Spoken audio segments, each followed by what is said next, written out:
Et on se retrouve donc pour cette revue de presse de l'économie.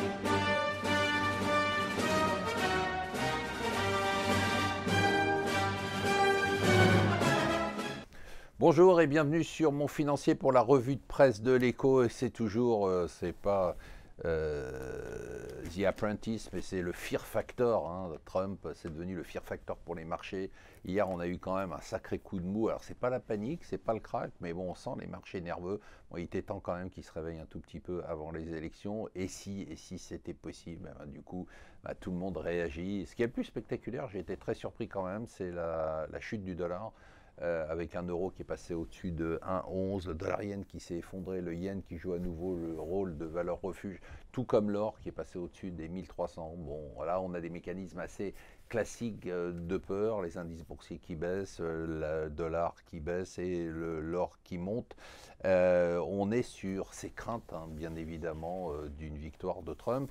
Dans première page des Échos, eh bien, Air France qui va qui a présenté son énième plan de développement. Alors là, il y a un projet de compagnie low cost à long courrier pour aller notamment à New York. Alors avec des pilotes qui auraient le statut Air France, alors que le personnel de bord, lui, il n'aurait aucun statut, il serait traité donc comme les gens de compagnie de low cost. On voit à quel point la puissance des pilotes est forte chez Air France. Il a même réussi, le patron de Air France, à trouver un directeur général, ce qui n'est pas simple. Alors je ne vous ferai pas la blague sur les chemises, sur tout ça. Bon, on les a faites déjà des dizaines de fois.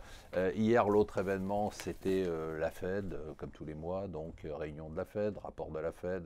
Bon, bien évidemment, on l'attendait, pas de hausse des taux, ça aurait été un peu malvenu à quelques jours des élections. Et donc, par contre, une indication très forte cette fois-ci qu'il y aura hausse des taux en décembre, sauf si, par exemple, Trump était élu. Si Trump était élu, bien évidemment, les marchés vont s'écrouler. Si les marchés s'écroulent, vous savez ce qui va se passer. On n'aura très clairement pas de hausse des taux, parce qu'il n'y aura pas de hausse des taux quand les marchés baissent. L'événement aussi d'hier soir, c'est fou. Ce sont les résultats de Facebook. Je vous conseille quand même de les regarder parce qu'ils sont juste hallucinants.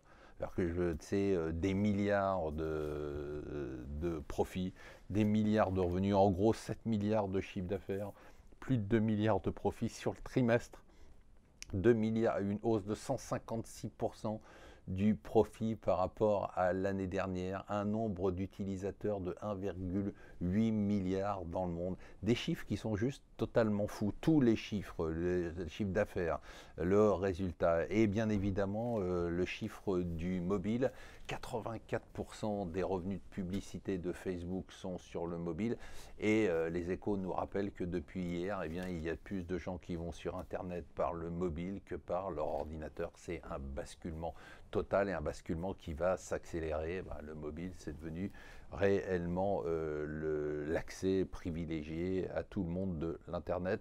Et ce soir, si vous n'avez vraiment rien d'autre à foutre, eh bien, je vous rappelle qu'il y a le débat des primaires. Et le Parisien et aujourd'hui nous dit Sarkozy pense que tout n'est pas perdu. Et ce soir, les BFM Awards aussi, la cérémonie annuelle de BFM. Voilà, restez avec nous sur Mon Financier.